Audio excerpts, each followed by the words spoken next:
Gente, estamos en vivo. En unos minutos entra Carolina y empezamos.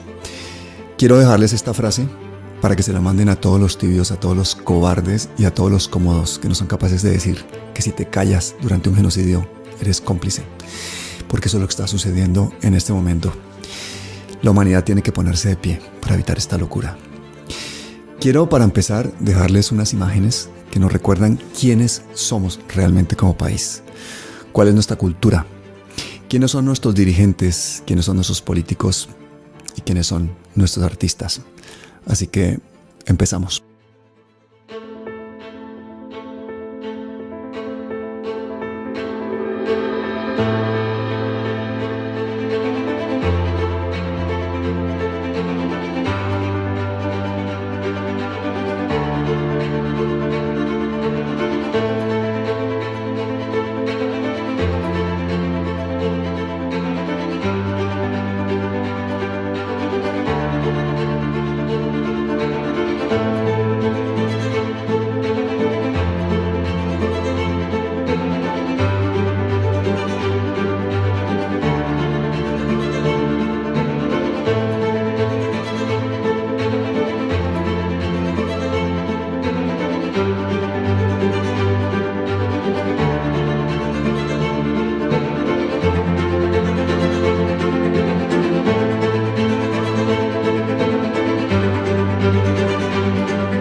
Bueno, gente, estamos en vivo. Espero que me estén oyendo.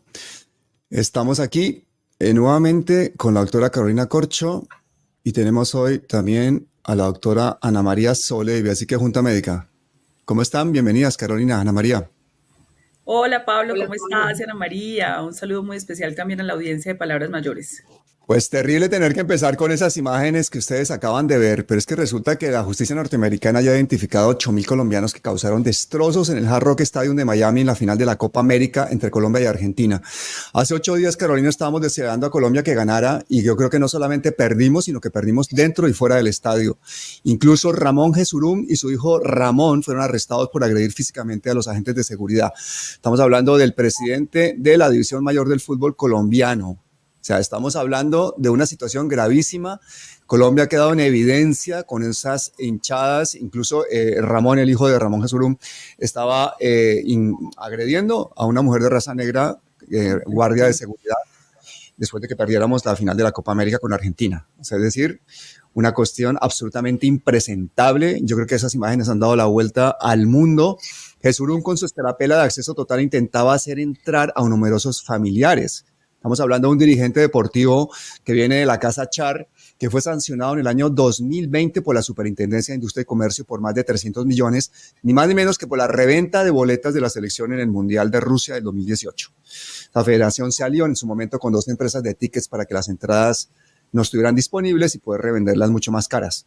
Por esa misma razón, la federación fue sancionada por más de 16 mil millones de pesos. Es decir, encima, la división mayor del fútbol colombiano, la DIMAYOR, en cabeza de su presidente, de Fernando Jaramillo, y de 36 clubes afiliados, se solidariza con el señor Ramón Jesurún Franco por los hechos de la final de la Copa América. ¿Qué opinan ustedes de ese despropósito, de la forma increíble en que se estaba colando a la gente en el estadio? Parece que mucha gente le habían dado unas entradas falsas para que fuera allí a gritar fuera Petro, y al llegar allí se encuentran con que no pueden entrar y empiezan a buscarse la vida para entrar. Bueno, la batalla campal que acaban de ver. ¿Qué opinan de ustedes? ¿Quién quiere empezar? Bueno, yo quisiera de pronto hacer como un apunte. Evidentemente no tiene ninguna justificación que haya una ciudadanía ejerciendo este tipo de actos que rompen con la ley, con la norma. Digamos que esto da un mal ejemplo sobre lo que es la cultura en Colombia. Eso por un lado, pero más inaceptable aún que el presidente de la Federación Colombiana de Fútbol esté incurriendo, dejando manchado el nombre del país en actos racistas, vandálicos en otro país. Eso nos deja muy mal parados y eso amerita alguna sanción de la Federación de Fútbol. Esto es un primer elemento, pero lo segundo que tenemos que tener en cuenta también es que la organización de la Copa América en Estados Unidos ha sido calificada como una de las peores organizaciones del mundo. Quizás porque allá no se conoce la cultura del fútbol, ese no es un deporte de mucho conocimiento en los Estados Unidos como sí lo es en Europa o como lo es en América Latina, pero en ninguna final y en ningún evento deportivo que se ha hecho en América Latina y en Europa han pasado este tipo de cosas, y eso también habla de una muy mala organización y lo deja uno preocupado porque los Estados Unidos son los organizadores también de la próxima Copa del Mundo. Entonces tienen que hacer las correcciones porque sí hubo muchas irregularidades al respecto. No se esperaban realmente esta respuesta de parte de la afición colombiana, de colarse miles de personas intentando colarse sin entrada, y se han tenido que llamar refuerzos de la policía de Miami, etcétera. Pero recordemos quién es Ramón Jesurún. Ramón Jesurún fue la mano derecha de Fuad Chat y desde hace 40 años está atornillado a los cargos más importantes de la Federación de Fútbol de Colombia. Es un señor arrogante, según quienes le conocen, y es uno de los dirigentes más impresentables que ha tenido el fútbol colombiano. Un representante de esa cultura de usted no sabe quién soy yo, y se le olvidó que estaba en Estados Unidos y no en Colombia. Lo que hizo realmente fue una vergüenza. De hecho, había muchísima gente a las que le habían regalado boletas falsas con la condición de que fueran a gritar fuera Petro. Había gente con pancartas ahí. ¿Qué opinas, Ana María, de ese manejo político de un evento deportivo con unos fines absolutamente destructivos? Incluso había gente como el periodista Diego Santos que estaban invitando desde hacía tiempos a este evento para que fuera un evento en contra de Petro. Hablaban de defender a muerte a Colombia de Petro y su banda, y que fuera la gente allá a reventar el evento. ¿Qué opinas de toda esta locura? Yo creo que tiene mucho que ver también con esta transformación cultural que ha sufrido nuestro país a raíz de esta política neoliberal y de esta política narcotraficante, en donde para nosotros todo vale, el atajo es el camino, incluso esa manipulación que se pensaba hacer contra el gobierno tiene que ver con esa política de atajismo. Entonces, pues es dramático porque yo desde el punto de vista, por ejemplo, de la salud, también lo puedo percibir. El atajismo en todos los aspectos de la sociedad colombiana es un imperativo y nos toca hacer una transformación muy profunda para poder dar una imagen diferente y transformar el país mismo. Bueno, y esta gente, pues parece que campa por sus anchas, porque entre otras cosas, este señor parece que es muy amigo del fiscal Barbosa. Básicamente las acusaciones en su contra no han prosperado. También es muy amigo de Duque. Pero la estupidez del fútbol pues es que no tiene absolutamente ninguna explicación todo este esperpento de ver cómo la violencia, de lo peor de la politiquería, lo peor de nuestra cultura violenta, pues se ve representada en un escenario internacional más en una final que está viendo pues todo el planeta, ¿no? Aquí, por ejemplo, esta semana les cuento que se celebró y fue un evento multitudinario. Las calles de Madrid estaban llenas de la gente celebrando pues la conquista de la Copa de Europa, pero la estupidez del fútbol no tiene límites. Esta semana en la presentación de un jugador de Mbappé, había más de 80,000 personas en el estadio pagando 80 euros la entrada y se agotaron las camisetas que costaban cada una 200 euros. O sea, la gente para eso sí tiene plata. La gente está quejándose que hay una situación económica bastante difícil, pero parece que para eso sí hay plata. Muchísima gente pagó entradas de miles de dólares para estar en ese evento y no pudo entrar precisamente debido al caos. Entonces yo creo que un punto de reflexión importante a todos los que estamos viendo cómo el deporte en un momento dado puede ser utilizado para generar más violencia, más crispación y para deteriorar la imagen de Colombia. La imagen de Maluma, por ejemplo, en ese palco enfrentándose a los argentinos me parece bastante triste y me parece que debemos tomar nota de todo esto que ha pasado porque no puede repetirse y ojalá que les caiga todo el peso de la ley a todos los que estaban involucrados en esos actos vandálicos, no tiene presentación. Había gente, Carolina, hasta entrando con carritos de bebés por la... Bueno, es una cosa brutal, Sí, ya no lo han visto. permiten el ingreso de niños a un evento deportivo de esos, eso está prohibido en la mayoría de los estadios del mundo. Y Sí, brutal.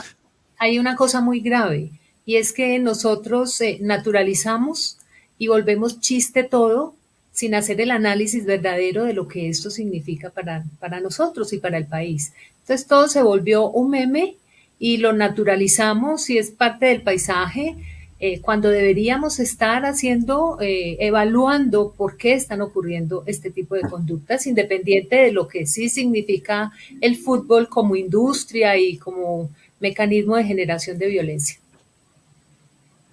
Sí, y fíjate que normalizamos a veces cosas tan terribles como un genocidio, por eso yo en la introducción invitaba a la gente a que le enviaran a todos estos tibios, a todas estas personas que realmente no condenan una cosa tan terrible como un genocidio, pues ese mensaje, ¿no? Ayer celebramos en Colombia el Día de la Independencia. A mí me gustaría saber cuándo nos vamos a librar de esas demostraciones de admiración a la guerra, al militarismo, a la fuerza, cuándo los vamos a reemplazar por demostraciones de paz, de arte, de justicia. ¿Cuándo vamos a realmente tener en cuenta los pueblos que han sufrido históricamente de precisamente toda esa maquinaria bélica? Fíjense, por ejemplo, que esta semana la Corte Internacional de Justicia dictaminó por 11 votos contra 4 que la presencia de Israel en los territorios ocupados es ilegal.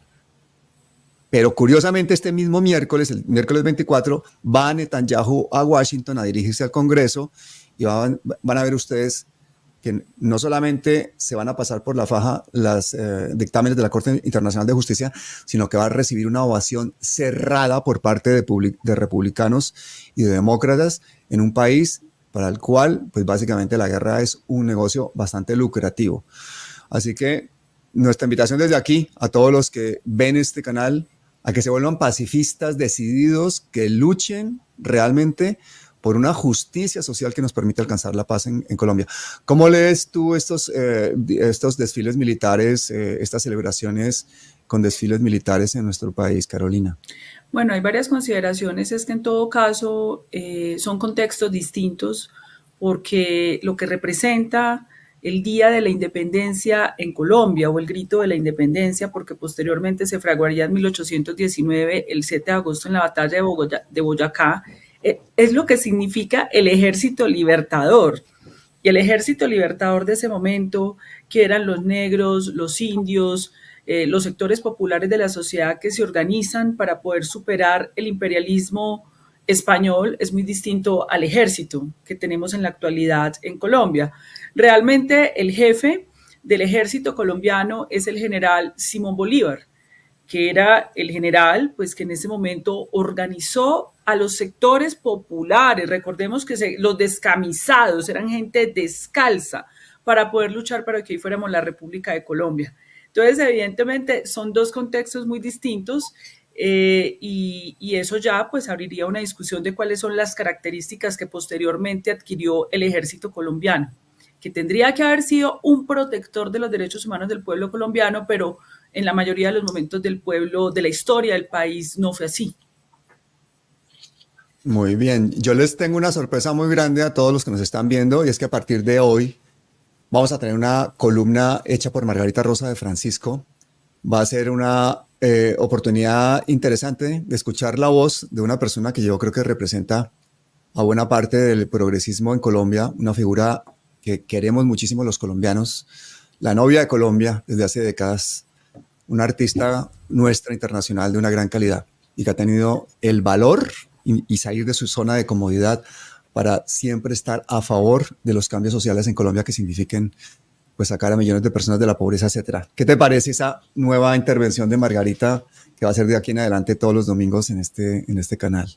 Ana María.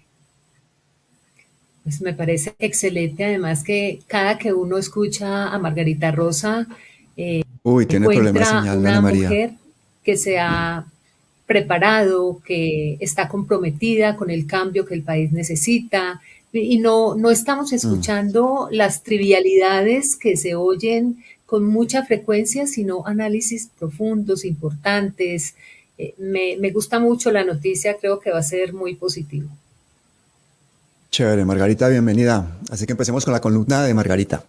Hola, ¿cómo están?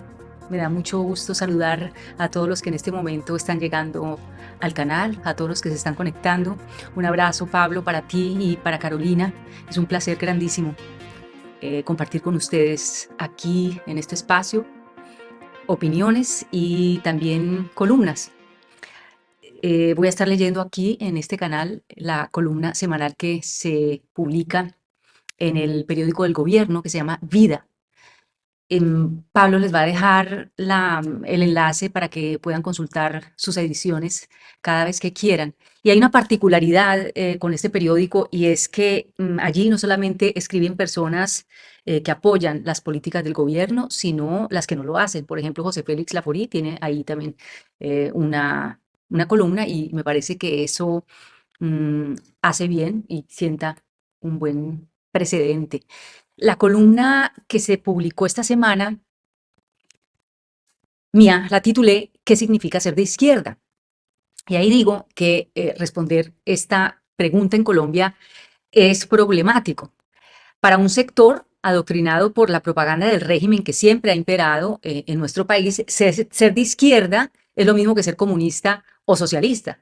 Esas dos palabras, que significan cosas distintas, se usan indiferenciadamente para insultar a quienes no comulgamos con que las políticas neoliberales sean el principio rector para administrar derechos fundamentales. Una de las razones que que me llevaron a apoyar la propuesta del presidente Petro fue esa. Es sintomático, además, que los peores ataques a las reformas vengan de entes privados que han administrado dinero público, dejándole a sus finanzas la mayor parte, que es el caso de las EPS. No me considero comunista porque no quiero un Estado totalitario que se adueñe de lo que gano y que prohíba la propiedad privada, para decirlo en palabras muy simples. Además, el comunismo es un sistema obsoleto que las izquierdas modernas ya no contemplan como opción política. Creo que quedan como 5 países bajo este régimen político, ¿no? Podría considerarme entonces socialista en el sentido menos radical del término, o mejor, socialdemócrata, porque soy partidaria del libre mercado, de la libre empresa, de tener mi casa, de tener mis bienes, mis cosas, ¿no? Pero al mismo tiempo, creo que el Estado, con los impuestos que pagamos, debe garantizar que el pueblo, que somos todos, acceda a servicios básicos de bienestar social de primera calidad, por supuesto. Mi mamertismo consiste solo en eso. Como votante, jamás respaldaría un programa de gobierno que no vaya en esa dirección, aunque el presidente cometa todos los errores del mundo. Así que sí, soy zurda, pero pues de comunista no tengo un pelo. Eso es. Bueno, un abrazo, Pablo y Carolina, que tengan una muy bonita sesión hoy en Palabras Mayores. Estos son Palabras mayores.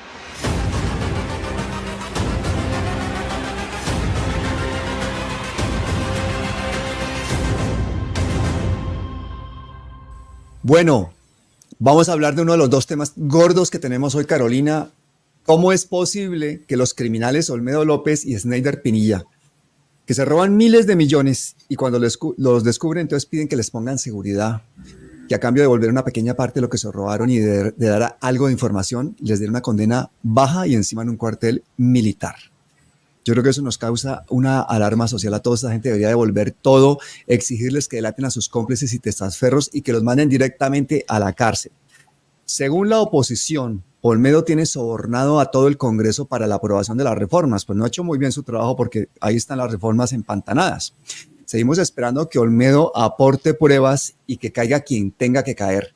Pero este eco que ha hecho, por ejemplo, Caracol, los medios de la oposición, al chismorreo de un señor corrupto, francamente criminal, es una pregunta que nos hace que todos nos hagamos, pues, ¿qué es lo que está pasando con la información en Colombia? ¿Cómo se está politizando este lawfare que se le está haciendo al ministro Bonilla? ¿Cómo se le puede dar la misma credibilidad a un criminal confeso que a un ministro? ¿Y cómo es posible que salga un magistrado de la Corte Suprema, señor Héctor Alarcón, famoso por haberle dado, por cierto, casa por cárcel a Uribe, a filtrarle a Caracol, ni más ni menos que a Caracol, el video de Olmedo López, hecho un mes antes, un video en el que simplemente se oyen a los congresistas intercediendo por el interés de sus regiones? La filtración de una declaración judicial es gravísima y su único objetivo es torpedear las reformas del gobierno. ¿Cuál es tu valoración de este manejo político de estos criminales y de lo que está sucediendo alrededor de la corrupción en la unidad de gestión de riesgos y desastres, Carolina? Bueno, hay varios asuntos aquí, Pablo, y el primero es no se entiende cómo un organismo como la Corte Suprema de Justicia permite que un proceso que tiene reserva judicial se filtre para un escándalo mediático. Esto es inaceptable. Y en eso hemos mejorado mucho en la Fiscalía General de la Nación, porque recordemos que en la época de Barbosa, permanentemente Barbosa mediatizaba y filtraba a través de la revista que ya conocemos para generar escándalos a partir de hechos que todavía no han sido probados y que están en un proceso de reserva legal. Ese es un primer elemento.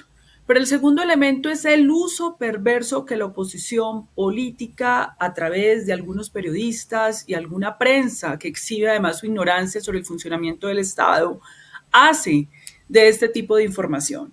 Ya sabemos que es una oposición que quiere hacer obstrucción y generar un manto de duda sobre los procesos que adelanta el gobierno nacional en el proceso reformista, que es de lo que habla mi columna del día de hoy.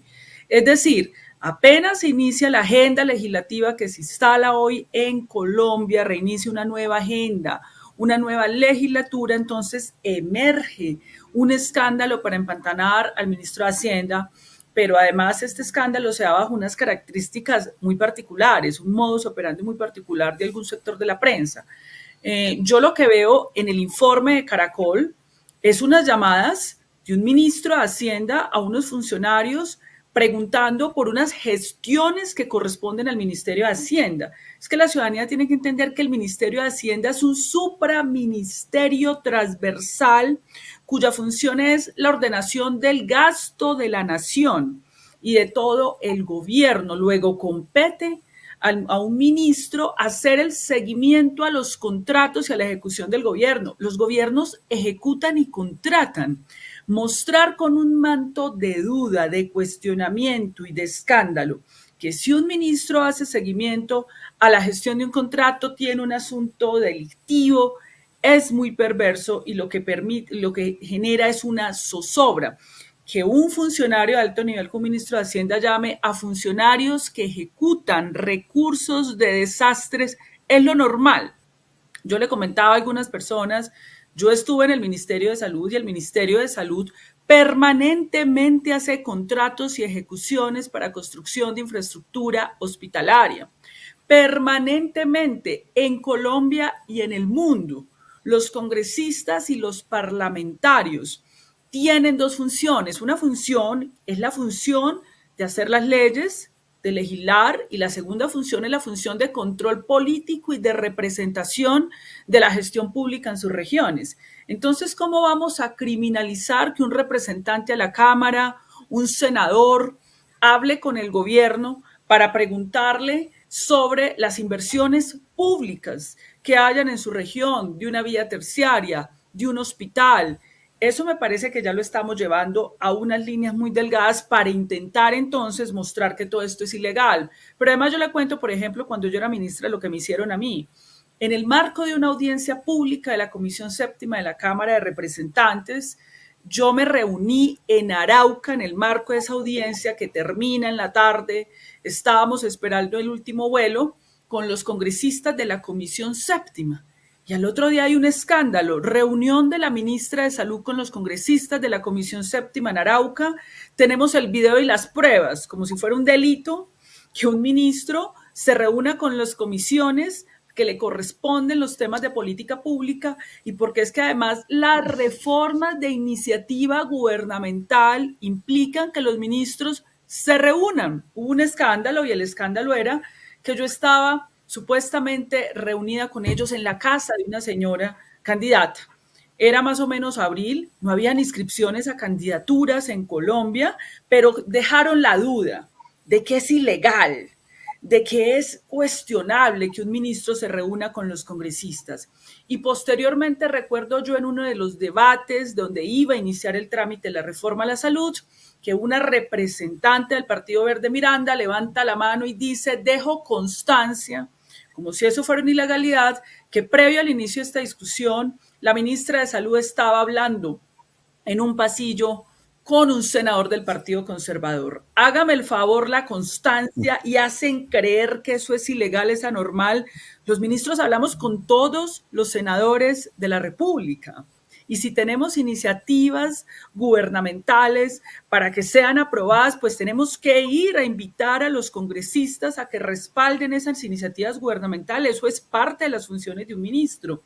Si el presidente de la República se reúne, por ejemplo, con el expresidente Álvaro Uribe Vélez, una persona que está sub judice, que está acusada de delitos de lesa humanidad, de compra de testigos, entonces vamos a decir que se está fraguando un acto criminal.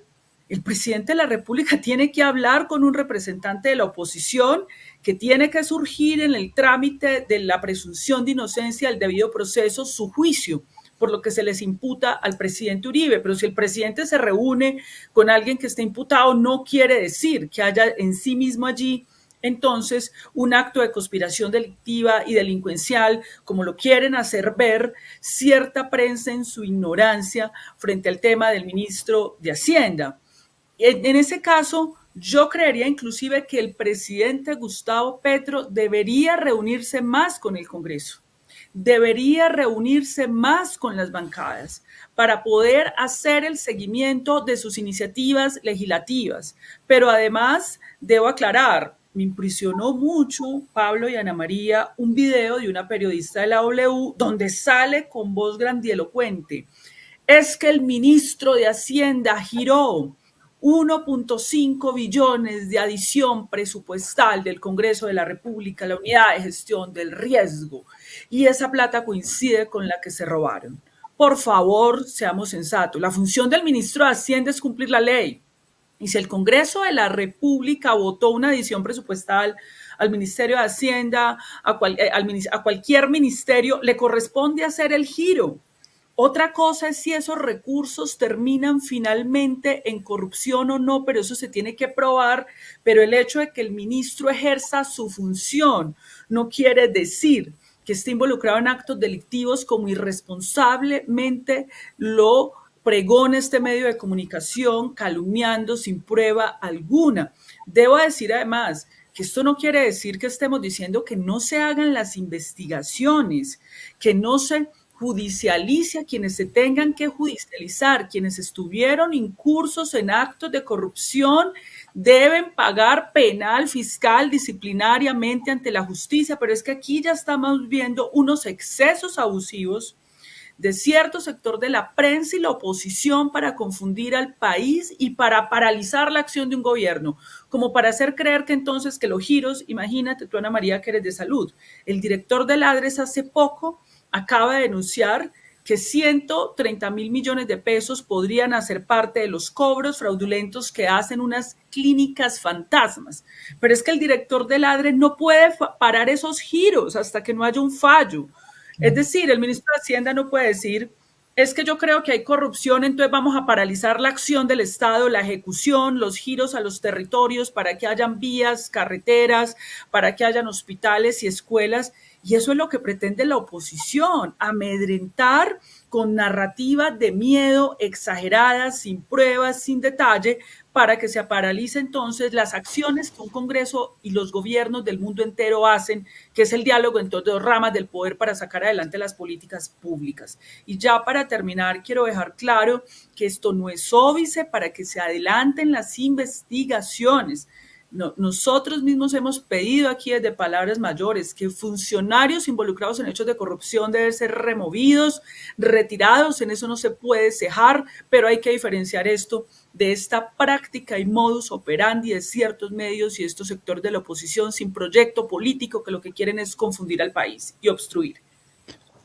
Y lo consiguen, porque fíjate que muchos influencers y youtubers de izquierda cayeron en la trampa y rápidamente pusieron en tela de juicio la honorabilidad del ministro Bonilla.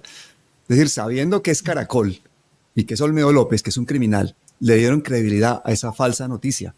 Y vuelvo y lo digo otra vez, el hecho de que esa noticia salga justo el día que se sanciona la reforma pensional del gobierno, una reforma pensional que le quita a Luis Carlos Sarmiento Ángulo básicamente 15 billones al año que usaba para hacer autopréstamos y hacer ingeniería financiera, es básicamente no solamente oscurecer ese logro, sino además torpedear las reformas del gobierno, básicamente diciéndole a la gente que se está utilizando el dinero de la corrupción para impulsar que estas reformas que está intentando hacer Petro y su gobierno pues salgan adelante. Eso me parece gravísimo y la implicación de la Corte, de un magistrado de la Corte Suprema de Justicia, me parece que es de alarmarnos a todo. Pero el daño está hecho y buena parte de la opinión pública se comió la noticia enterita y repito, incluso influencers, gente bastante proclive al gobierno. De hecho, la Fiscalía, por ejemplo, abrió investigación preliminar al ministro de Hacienda, Ricardo Bonilla, al exministro del Interior, José Luis Velasco, y a las consejeras Sandra Ortiz por el escándalo de corrupción de la Unidad de Gestión de Desastres. Pero es que la opinión pública, buena parte de la opinión pública, ya estaba haciendo también un juicio paralelo. ¿Qué opinas de este show mediático, Ana María? Hay varios aspectos allí. Primero, hay una población muy poco culta sobre los derechos constitucionales, de cómo funciona el Estado, de las obligaciones y deberes de las personas que están gobernando. Hay una prensa hegemónica que está haciendo todo este trabajo de distorsión de la verdad, pero también está esta cultura, volvemos al atajismo, en donde aceptamos, no averiguamos, todo vale, y ni siquiera como sociedad nos cuestionamos si esto es verdad o es cierto y no esperamos a que sean los entes de control los que den el resultado, sino que nos dejamos meter en esta manipulación. Exactamente. Así que, gente, a abrir los ojos a esas noticias. Sabemos que lawfare, que es la guerra legal, y la guerra informática, la guerra mediática, es una realidad de la política moderna hoy en día. Desafortunadamente, empantanar a la gente que está intentando cambios sociales, pues no es una cosa exclusiva de Colombia, sucede en el mundo entero. Tenemos que tener los ojos muy abiertos y una buena forma de no dejarnos permear es no seguir precisamente canales que ya sabemos que tienen este tipo de prácticas. Bueno, pasamos al segundo tema que a mí me parece que yo creo que ahora sí se vuelve esto una junta médica. Entonces, ya me están diciendo que esto es una junta médica porque somos 3 médicos aquí. Me va a tocar decidir que es una junta médica. Pero ¿cómo así que asociaciones de médicos ahora se ponen en contra de la reforma de la salud? ¿Qué es lo que está pasando, Carolina? Resúmenos un poquito, que la gente está muy confundida con esto. Bueno, básicamente aquí ha habido pues diversas agremiaciones médicas en el país. Ana María, por ejemplo, representa a la Federación Médica Colombiana. Ella es la presidenta de la Federación Médica Colombiana, entre otras cosas, la única presidenta mujer de todas estas asociaciones médicas que hay en el país. Existen como dos grupos de organizaciones, una que se llama Acuerdos Fundamentales, que aglutina fundamentalmente lo que se llama la Academia Nacional de Medicina y la Asociación Colombiana de Sociedades Científicas, y otra que se llama la Junta Médica Nacional, que aglutina fundamentalmente la Federación Médica Colombiana, la Asociación Colombiana Médica Estudiantil, la Asociación de Salud Pública. ¿Qué es lo importante aquí? Este grupo, el de acuerdos fundamentales, siempre se ha presentado en oposición a la reforma de la salud. Desde que yo era ministra, ellos se presentaron en oposición. De hecho, en el Congreso de la República, sus voceros iban invitados por los partidos de la oposición para generar objeciones al trámite de la reforma a la salud. Emitieron comunicados en el sentido de la oposición de la reforma de la salud. La Junta Médica Nacional fue coautora de la reforma a la salud. Recordemos que la reforma a la salud es de iniciativa de las organizaciones de la sociedad civil, los gremios médicos, las organizaciones de trabajadores que vienen trabajando hace más de 10 años. El gobierno nacional adopta esta propuesta y es la propuesta que se tramitó y se discutió en el Congreso de la República, y parte de lo que el gobierno va a presentar también está fundamentado en esta propuesta. ¿Qué ocurre la semana pasada? Que el grupo de acuerdos fundamentales que se relaciona fundamentalmente con los congresistas y el sector opositor político presenta un nuevo proyecto de ley para ser considerado el Congreso de la República. El problema no es ese, es decir, en el juego democrático es legítimo y válido que se presenten proyectos de ley. El problema es el contenido de ese proyecto de ley. El contenido de ese proyecto de ley, y es lo que más nos preocupa ahorita, de pronto Ana María puede profundizar un poco más, es que ya en Colombia, después de 2 años, habíamos avanzado en un consenso de la reforma a la salud, inclusive con las propias EPS que ya reconocieron, la embarramos, no debimos dejar que se hundiera la reforma, vamos a juntarnos con el gobierno para presentar una reforma y sacar el sistema de la incertidumbre. El sistema está en incertidumbre porque tenía que haberse tramitado la reforma hace mucho tiempo.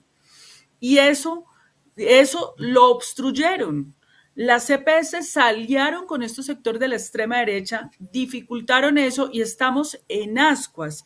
Ahora, eso es una primera cosa que hay que aclarar. La segunda, las intervenciones que se han hecho en las EPS no es como equivocadamente dice la prensa de este país, es que el gobierno está adelantando la reforma. No, las intervenciones se dan porque el sistema hace aguas.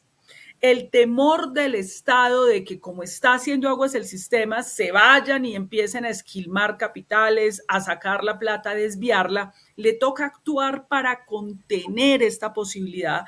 Y porque el sistema de salud en Colombia siempre ha estado intervenido, eran 157 PS, se fueron interviniendo y liquidando, y hoy quedan menos de 30. No son las intervenciones, y esto lo escucho todos los días en la prensa. Es que el gobierno ya adelantó la reforma con las intervenciones. Eso es falso. Todos los gobiernos han tenido que intervenir, pero la solución para no tener que intervenir es dar una solución de fondo, que era la reforma, que fue lo que no la dejaron hacer. Entonces ahora estas agremiaciones médicas, acompañadas con sectores de la oposición, quieren presentar un nuevo articulado, y ese nuevo articulado deshace todos los acuerdos del gobierno con las EPS, lanza un salvavidas a las EPS, retrotrae la discusión no solamente 2 años, sino que hace una contrarreforma a todos los logros del derecho fundamental a la salud. Esto es algo parecido a la enmienda, ¿se acuerdan de la enmienda de la ley de educación estatutaria? Es algo similar, ya bajo un cambio de estrategia de la oposición. Ya la oposición no está obstruyendo, sino que dice, vamos a presentar nuestro proyecto para que todo cambie, para que nada cambie, o para que retrocedamos. Ese es como el contexto. Pero ¿cómo es posible, Ana María, que haya médicos que no respalden una reforma a la salud? Porque a nosotros en Colombia nos toca a los médicos irnos a hacer el año rural, ver las condiciones que hay en las regiones. Nos toca ver las causas de morbimortalidad infantil, materna. Nos toca ver la concentración de los recursos médicos en áreas específicas, incluso de las ciudades. ¿Cómo es posible que haya organizaciones? ¿Qué pasa? ¿Que ha habido reparto de mermelada, intereses particulares? ¿Cuál es la razón? Yo pregunto ¿cómo es posible que los médicos que nos debemos a los pacientes ahora estemos sirviendo a unos intermediarios que han cambiado el sentido del derecho hacia el lucro que beneficia a unos pocos y que profundiza inequidades en el país. Hay que entender que tenemos dos puntos históricos en Colombia en el sistema de salud. Uno fue la Ley 100, que lo hemos padecido 30 años, y el otro fue en el 2015 la Ley Estatutaria de la Salud, que consagra la salud como un derecho fundamental, que fue una lucha de la sociedad civil, un logro que ha tenido que defenderse a través de todo este tiempo, porque tenemos dos posturas. Una que defiende este modelo hegemónico de negocio, de salud sometida al mercado, y la otra que está defendiendo el derecho fundamental a la salud, en el que estamos todo este grupo de la Comisión de Seguimiento de la Sentencia 760, la Cumbre Social y Política, donde está la Federación Médica Colombiana. No hemos entendido, o estos gremios que presentan este proyecto tan desastroso que es un retroceso a esta lucha social por la salud como un derecho fundamental, no hemos entendido, no han entendido el concepto de salud. Estamos hablando de un interés que es vital para las personas, para su calidad de vida. Tampoco han entendido lo que significa dentro del ejercicio médico el deber ser de nuestro trabajo, siempre en función del negocio. Entonces proponen un proyecto que es desastroso, un proyecto que retrasa, devuelve todo lo ganado, en donde hacen una defensa clara de este modelo de intermediación con agravantes inmensos como quitar la responsabilidad financiera y adjudicársela al Estado para que seamos los colombianos a través de nuestros contribución, de nuestros impuestos, los que tengamos que pagar los desfalcos que se producen en el sistema. Ya tenemos denuncias muy graves de reservas técnicas de 13.2 billones de pesos que se tomaron, que no se invirtieron. Tenemos denuncias de la Contraloría General de la República de dineros perdidos durante la pandemia, un detrimento de 9 billones de pesos, con investigaciones a 18 EPS. Esto es muy diciente. Hablar de la transformación de EPS en gestoras para seguir defendiendo el mismo modelo, como dijo Carolina, hagamos que parezca distinto para que todo siga igual, presentado por algunos gremios médicos, es lo que resulta inmoral cuando la gente está esperando una solución y cuando la solución estuvo en las manos en el Congreso, un proyecto que fue discutido 9 meses en la Cámara, que tuvo 59 audiencias públicas, sin contar el trabajo que la Cumbre Social y Política había hecho un año antes. Llegan senadores que los vemos hoy en el lanzamiento de este proyecto, de este grupillo de médicos. No entendemos qué pasó con la ética médica, con ese juramento hipocrático, y ahora están presentando un proyecto sin ser representativo tampoco de los gremios médicos. Bueno, es que plata es plata, ¿no? Solo falta que ya Coronel venga a formar un nuevo foro de la salud organizado por las EPS como el que hizo, en el que intentaba ponernos un relato en contra de la reforma de la salud. Pero a mí me parece una falta de sensibilidad, sinceramente, por parte de los médicos colombianos, porque si fueran médicos suizos y no entienden lo que está pasando, pero cuando ven ustedes la situación de la salud en Colombia, la marginación a la que está sometida buena parte de la población precisamente porque ese manejo de esos recursos de salud, es para salvar vidas, para hacer prevención, pues lo manejan unos privados que básicamente no tienen que darle cuentas a nadie de cómo manejan ese dinero y encima se ponen bravos porque se le quieren quitar esa intermediación. Pero que los mismos médicos hagan eso. Y otra cosa, yo te pregunto, Ana María, ¿a ti te ha invitado el señor Yamid Amat, por ejemplo, a su noticiero? ¿Te han pedido entrevista? Porque es que ahí, por ejemplo, estuvo el otro día, ¿quién fue el que estuvo ahí hablando con Yamid Amat? El presidente de la Academia de Medicina. El presidente de la Academia Nacional de Medicina. La entrevista es en el horario más importante de la televisión, en el noticiero más visto, a la hora que todo el mundo está ahí y están viendo a un señor mayor médico hablando de que eso no hay que aprobar esa reforma. Entonces eso tiene una credibilidad, tiene una cosa muy importante. Entonces yo desde aquí invito al señor Yamid Amat a que por favor o invite a la doctora Ana María Soleiva, a la doctora Carolina Corcho, para que pueda dar respuesta a eso, a esa entrevista que ha hecho el presidente de la Academia Colombiana de Medicina, que yo no sé qué formación tenga, pero yo me imagino que él no debe ser ni preventista ni de salud pública, porque realmente defender intereses privados en un horario prime, en una televisión, me parece una cosa gravísima. Está dándole a la población la idea de que este negocio de las EPS tiene que seguir. Y la contradicción es que ellos hicieron parte del proyecto, la Academia Nacional de Medicina. Obviamente, el presidente que tienen hoy no representa el sentido de lo que se construyó para la ley estatutaria.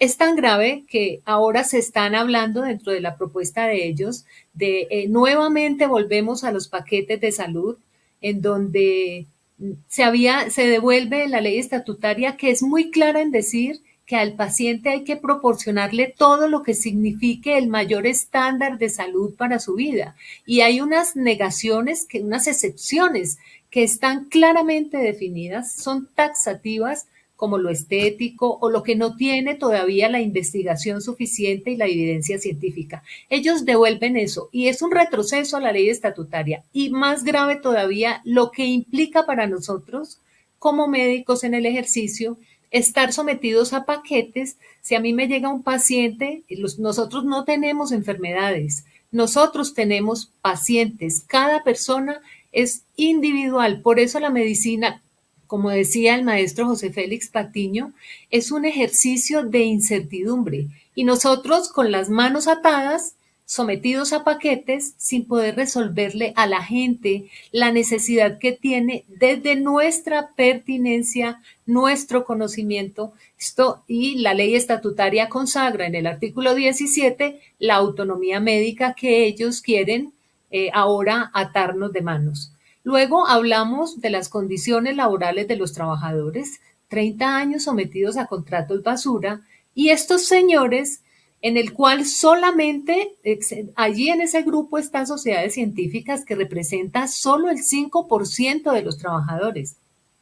Nosotros lanzamos una encuesta para mirar cuáles eran los ingresos y dentro de los especialistas hay ingresos de 120 millones de pesos, de algunos especialistas, subespecialistas, pero es que el 90% de los trabajadores en Colombia de la salud hemos estado sometidos a unos contratos basura sin ninguna garantía.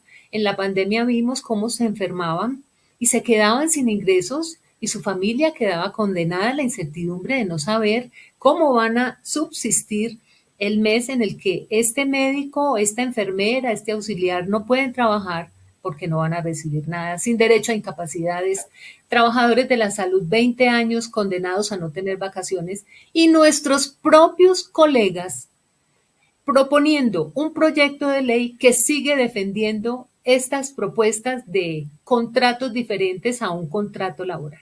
Eso no tiene justificación. Increíble. Carolina, ¿quieres cerrar el tema de salud antes de que pasemos a que nos comentes tu artículo espectacular de esta semana en la revista de la Asociación Latinoamericana Sur, la agenda en la nueva legislatura del Congreso? Bueno, lo primero que tenemos que decir es que aquí debe estar claro que hay una diferencia dura de fondo entre ese articulado y ese proyecto de ley que se presenta por parte de estas organizaciones médicas respecto al proyecto de ley que tiene el gobierno en borrador en este momento, que tiene más amplio consenso, que lleva 2 años, que parte de la propuesta que hicieron las propias organizaciones y que avanza en el sentido de que no puede seguir habiendo en Colombia manejo privado de recursos públicos sin control. Hay suficiente evidencia de posible desviación, saqueo por parte de particulares de billones de pesos. El corazón de la propuesta que quieren anteponer a la propuesta gubernamental es que quienes manejen la plata la sigan manejando, pero respondemos los colombianos si hay quiebra. Ellos manejan el negocio, pero respondemos los colombianos. Eso es gravísimo, pero además retrocede en los mínimos que hemos ganado como derecho fundamental. Eso no puede ser aceptado, por eso insistirle al gobierno nacional. No podemos retroceder. ni en lo conquistado vía constitucional ahora como derecho fundamental a la salud, pero tampoco en los acuerdos y consensos para retrotraernos a un asunto que yo lamento mucho que esto haya venido de organizaciones médicas. Pues en este momento ASEMI está muy limitada, muy menguada por las intervenciones de las EPS y lamento mucho realmente que sean organizaciones médicas quienes asuman estas banderas y estos postulados inaceptables desde el punto de vista de un Estado social y democrático de derecho. Entonces yo invito a que con respeto vamos a mantener las diferencias, se mantienen las diferencias con este sector médico, pero es una diferencia de fondo de si la salud es una mercancía o si la salud es un negocio. Yo quería hacerte una pregunta casi que personal, Carolina. Tú has tenido que sufrir, pues precisamente las consecuencias de haber estado muy parada en la raya en la lucha por la salud pública en Colombia. Has sido ministra de Salud, te enfrentaste a todas estas presiones brutales, a todos estos lobbies multimillonarios de las EPS, has salido del gobierno en una estrategia que todavía no terminamos de entender muchos de nosotros y vemos que sigues en esta lucha. Abrazo partido, básicamente, para que no entregue el gobierno en ningún caso este dineral brutal, que son 83 billones de pesos, a esta intermediación de privados. ¿Cuál es en este momento tu sentimiento ante esta lucha, ante lo que pueda pasar después de todo esto que has pasado? Nosotros sabemos que esto iba a ser difícil. Lo que yo no me esperaba realmente es que fuera de los propios médicos, donde volviera a soportarse la oposición, para volver a retrotraer esta discusión que tanto nos ha costado. Eso era lo que yo no me esperaba, o sea, yo me siento realmente desconcertada, me siento también un poco decepcionada, porque yo durante los últimos 15 años de mi vida estuve muy cercana a estas organizaciones, con sus presidentes, sus expresidentes, trabajando, discutiendo estos temas, y yo pensé que teníamos claros ciertos principios hipocráticos de defensa de la vida, los pacientes, pensé que ya había un consenso sobre lo que era el derecho fundamental a la salud. Pero cuando yo leo esto, yo me doy cuenta que no entendimos nada, no hay un consenso y que hay una necesidad de algunos de ellos de retrotraerse y representar a lo que un médico no debe representar. ¿Por qué los médicos tienen que representar los negocios de las EPS? No tenemos que ver nosotros nada con eso. Nosotros trabajamos inclusive no en las EPS, sino que trabajamos en las clínicas y los hospitales. ¿Por qué tenemos nosotros que representar todo este tema que tiene que ver con los diseños institucionales para que saqueen los recursos públicos de la salud? Eso no le corresponde a nuestras organizaciones. Entonces, en ese sentido, sí debo reconocer que me sentí un poco desconcertada. Allí hay varios amigos con los que yo he conversado, siempre con altura, con argumentación, pero sí los llamo a reflexionar y a repensar. No podemos devolver más al país a partir de la incertidumbre cuando ya hay unos acuerdos avanzados. Bueno, yo creo que la obligación también de los ciudadanos es que estemos así como estuvimos ante esa posible modificación de la ley estatutaria de educación y lo impedimos, salió FECO de la calle, nos opusimos todos, aquí hicimos muchísimas entrevistas, se volvieron virales, la gente realmente impidió ese error que iba a cometer María José Pizarro Benavides, no leer la letra pequeña, no ponerle la suficiente atención, calcular mal una estrategia política, lo que sea, pero eso no se dejó que pasara. En este caso creo que tenemos que tener todos o pedir todos firmeza al gobierno para que esos intermediarios privados no sigan manejando el dinero de la salud de los colombianos, porque es que se reduce todo a eso, a un tema de dinero. No sé cómo pueden haber permeado o qué razones personales o gremiales puedan tener algunas agregaciones, algunos grupos médicos para defender lo indefendible. Y es que la salud en Colombia sigue siendo un negocio privado en el que se enriquecen unos pocos y en el que millones de personas tienen que ver como los recursos de todos, los recursos nacionales, porque esto no es dinero que nos estén regalando las EPS, esto es dinero de los colombianos, de sus impuestos. ¿Cómo así que lo van a seguir manejando unos privados como les dé la gana? Entonces, dejemos ese tema por ahí, pero la invitación a todos para que sigamos haciendo una veeduría ciudadana dura con esto. Y ahora sí pasemos al último tema que tenemos hoy para el directo, que es la agenda en la nueva legislatura del Congreso, en base al artículo que escribe Carolina en la revista. Ahí lo ponemos siempre en todas las explicaciones de los vídeos para que vayan ustedes y lean directamente el artículo completo. Es un artículo que yo creo que hace un balance de lo que es esta agenda en la nueva legislatura del Congreso. Es un resultado agridulce, como lo dices, Carolina. Se ha logrado aprobar una serie de cosas, pero otras no. Entonces, ¿cuál es ese balance? ¿Cuál es esa legislatura que acabamos de pasar? ¿Y cuáles son las opciones que tenemos para la legislatura que viene? Muchas gracias, Pablo.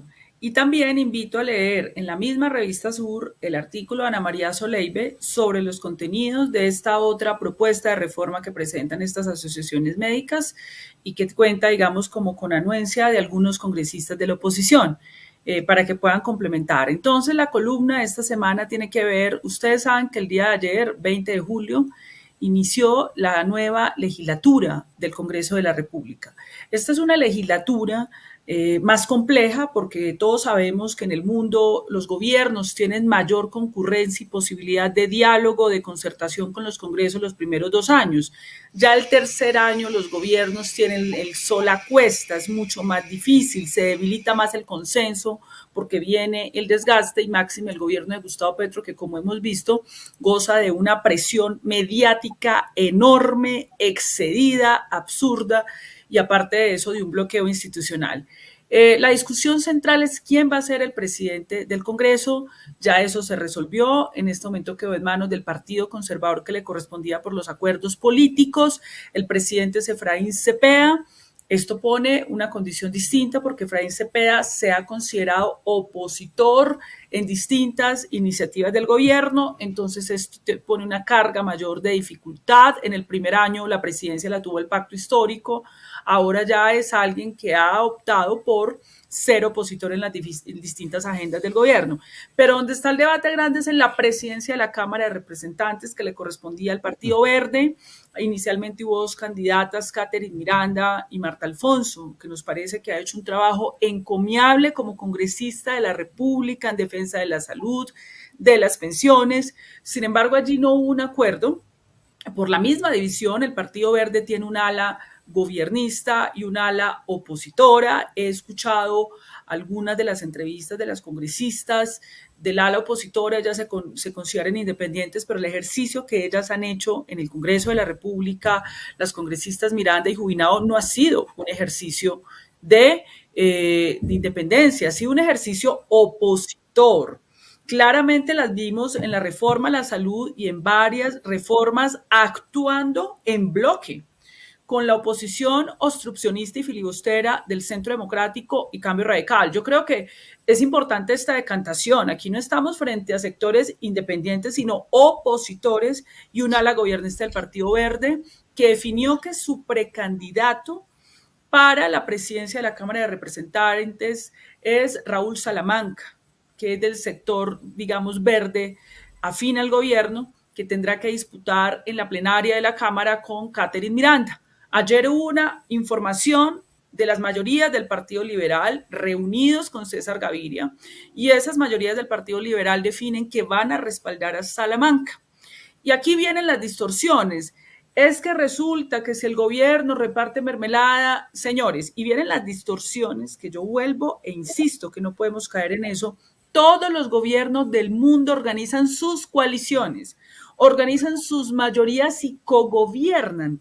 No puede la oposición seguir lanzando dardos en la prensa que cualquier acuerdo que tenga el gobierno de cogobierno y de proceso reformista responde a hechos de corrupción o a cohecho.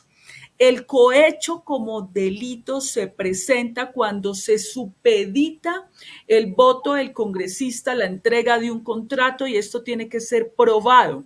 Pero no es cohecho que haya una coalición que participe en el gobierno y defiendan de manera programática un conjunto de reformas. Esto hay que aclararlo porque he escuchado toda la semana esa distorsión para seguir criminalizando acciones que se hacen y se realizan en todas las democracias del mundo, en todos los parlamentos y gobiernos.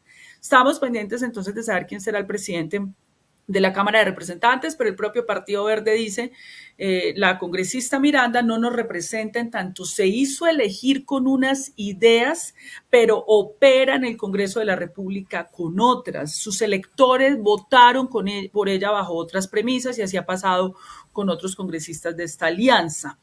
Elementos de la agenda que presentará el gobierno de acuerdo a lo que ha planteado el presidente de la República y lo que ha planteado el ministro del Interior. Son varias reformas pendientes. Primero, tenemos pendiente la reforma laboral, que ya pasó su primer debate en la Cámara de Representantes, Comisión Séptima, ya llega a la plenaria de la Cámara. Esa reforma fue mutilada, se le recortó en el primer trámite lo que tiene que ver con los derechos sindicales y colectivos, que en todo caso están considerados en los acuerdos internacionales que ha hecho Colombia, pero mantiene la esencia de devolver derechos que perdimos por una ley que presentó el senador entonces Álvaro Uribe Vélez, que es la Ley 50, donde los trabajadores nos quitaron el pago de los dominicales, el pago de las horas nocturnas, de los festivos. Todo eso se recupera a la vez que los derechos concernientes al contrato laboral. Esto repercute en un avance y esta reforma ya va para segundo debate en la Cámara de Representantes. Viene otra reforma que es muy importante, que es el marco de sometimiento a la justicia. Recordemos que el gobierno tramitó en el año 2022 la ley de paz total para habilitar todos los procesos de negociación que se adelantan hoy, tanto con el ELN como con la Segunda Marquetalia, como con las disidencias, pero además para que hubiera un proceso de negociación también con los grupos armados ilegales ligados al narcotráfico que no tienen reconocimiento político. Por ejemplo, estas bandas como los Pachencas, todas estas oficinas que operan en Antioquia, en el Chocó, en Buenaventura.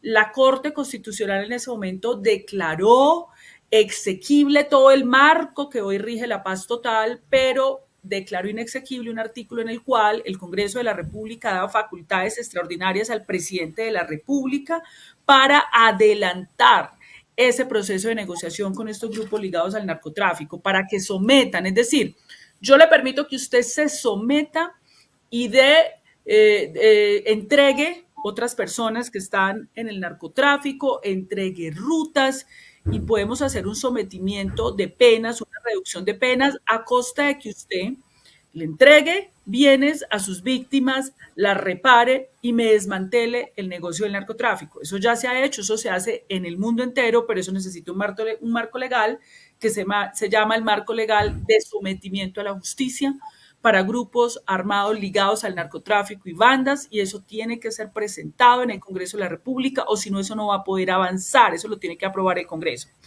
Viene también otra ley muy dura, quizás como la de la salud, muy dura, que es la reforma a los servicios públicos, que son otros negocios privados en Colombia.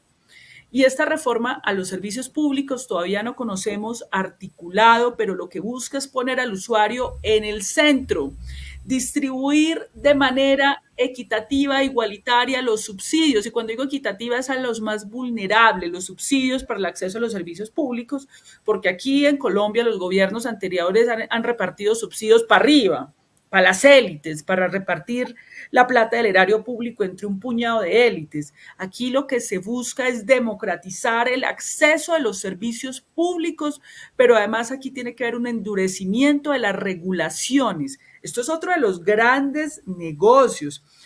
Esa reforma va a generar un choque y una polarización muy grande, y la polarización no se da que porque el ministro habló muy duro, que es que el ministro es intransigente. No, las polarizaciones se dan cuando se tocan intereses minoritarios de privilegios.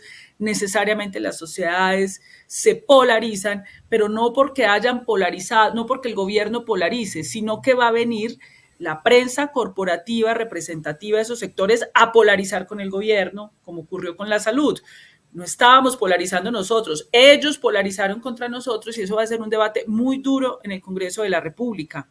Viene también, de acuerdo al ministro Cristo, se va a volver a presentar la Ley Estatutaria de Educación, que se hundió en la pasada legislatura por un desacuerdo o, digamos, un acuerdo equivocado de algunos sectores del gobierno nacional y de la bancada respecto a una enmienda que terminó por constitucionalizar la privatización de la educación en Colombia.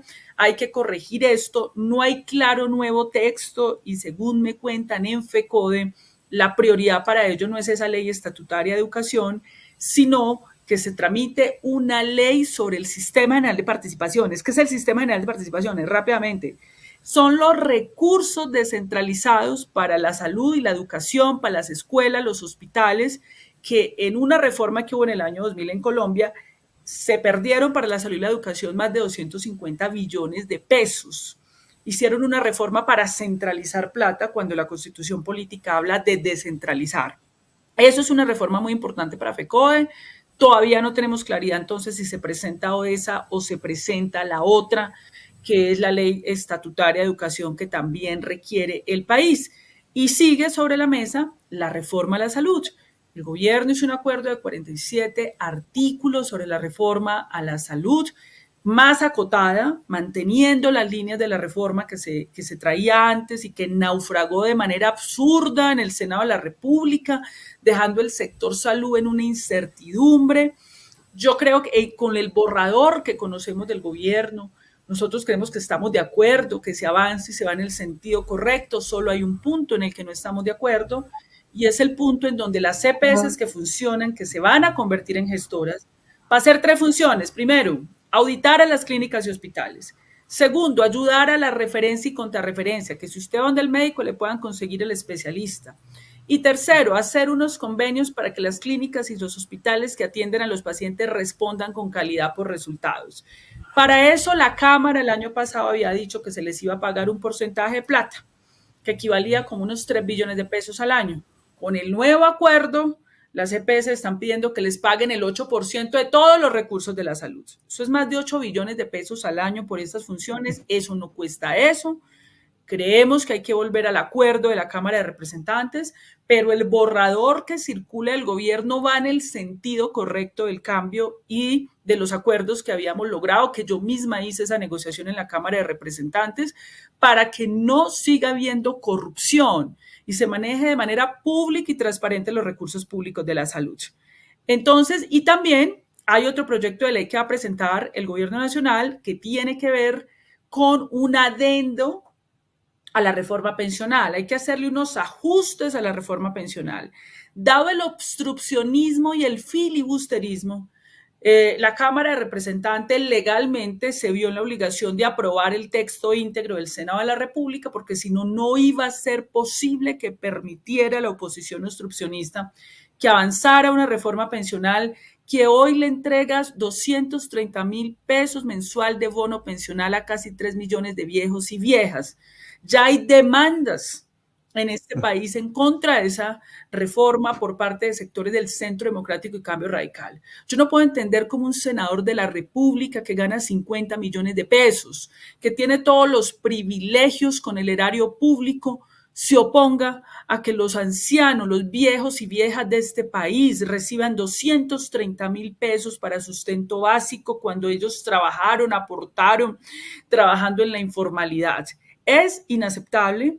Y uno esperaría de la Corte Constitucional que no le vaya a hacer ese daño a los viejos y a las viejas, a las madres, a las mujeres populares mayores de 60 años que también se benefician de la reforma pensional con el pilar semicontributivo, donde si usted no tiene las 1.300 semanas completas, pero alcanzó a hacer 1.000, puede recibir una parte de la pensión. Ya para terminar, esto que les planteo es una gama de reformas complejas. Miren todo lo que tenemos que hacer en Colombia, además de que se me queda en el tintero porque no la he escuchado mencionada, la reforma política y la reforma a la justicia, que después hablaríamos de eso. Pero lo que sí está claro es que el balance de estos 2 años en materia del Congreso de la República para el gobierno es agridulce. Claramente hay un bloqueo institucional al gobierno del presidente. La Corte Constitucional le tumbó más de 6 billones de pesos del recaudo de la reforma tributaria, bajo unas consideraciones cuestionables. Respetamos los fallos de la justicia, pero no compartimos la confusión que hizo la Corte Constitucional, que prácticamente permitió que transnacionales que explotan el suelo colombiano con la minería, entonces no se les pueda cobrar impuestos porque los confundieron con la minería, con las regalías, perdón, que tendrían que pagar también porque el subsuelo es propiedad de la nación, y perdimos más de 6 billones de pesos de recaudo y tumbaron casi que la mitad de la reforma, de la reforma tributaria. Pero el plan de desarrollo también impugnaron desde la Corte Constitucional el proceso de conciliación, entonces otro palo en la rueda para avanzar en un plan de desarrollo que busca entregar los acueductos, los alcantarillados y que busca más justicia social en el país. También tumbaron un artículo, escúchese bien, para que la Agencia Nacional de Tierras pueda tener capacidad administrativa para entregar baldíos. ¿Qué son los baldíos? Los baldíos son las tierras del Estado. Muchas de ellas se las apropiaron terratenientes y élites políticas para enriquecerse en Colombia. Ese es el trabajo del senador Wilson Arias, hizo la publicación sobre un libro de esos. Entonces, la Agencia Nacional de Tierras tenía el poder por vía administrativa de recuperar para entregar al campesino y lo tumbó. Lo declaró inexequible la Corte Constitucional y dice que eso tiene que ir a los jueces y los jueces no dan más porque los jueces tienen más de 8 millones de hectáreas en procesos judiciales de restitución de tierras. Y ahí viene la última reforma que el gobierno va a presentar, la Ley Ordinaria de Jurisdicción Agraria, para resolver esto, que se hubiera podido resolver en el Plan de Desarrollo o en la Ley Estatutaria de Jurisdicción Agraria, pero que como hay ese bloqueo, tiene que volver a presentar el gobierno en la Ley Ordinaria de Jurisdicción Agraria. Entonces aquí tenemos un balance, un paneo de todo lo que va a ser el debate del cambio en nuestro país, esperando que esta oposición le permita al pueblo colombiano avanzar, a tener salud, pensión, tierra, justicia social y que efectivamente desde acá, desde Palabras Mayores, con nuestra nueva invitada columnista Margarita Rosa de Francisco, estaremos haciendo un seguimiento riguroso a lo que pasa en el Congreso de la República. Y con Ana María Soleive, quien además ya es una habitual en Palabras Mayores. Ana María, te corresponde cerrar este en vivo tan denso. Gente, van a tener que verlo 2 veces y además ser muy conscientes de que la nueva agenda de la nueva legislatura del Congreso nos define muchísimas cosas a los colombianos y tenemos que estar todos ahí con los ojos muy abiertos. Ana María, unas palabritas para la audiencia ya para cerrar el programa. Bueno, pues queda para decir que todo este modelo neoliberal ha cambiado la concepción moral y social, incluso dentro de los médicos, el imperativo hipocrático de hablar en favor del paciente para transformarlo en un defensor de los negociantes cuyo objetivo es el lucro y que tenemos resultados hasta hoy.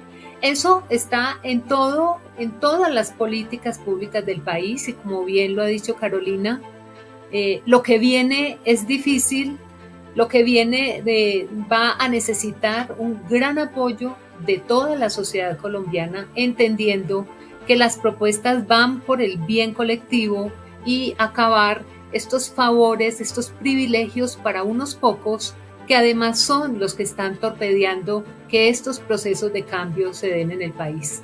Es una pelea dura, pero es una pelea que vamos a ganar. La vamos a ganar con la ayuda de todos ustedes, gente. Muchísimas gracias. Suscríbanse. Nos vemos el próximo domingo a las 11 de la mañana. Hasta siempre. Muchísimas gracias, Carolina. Muchísimas gracias, Ana María. Chao. Un abrazo.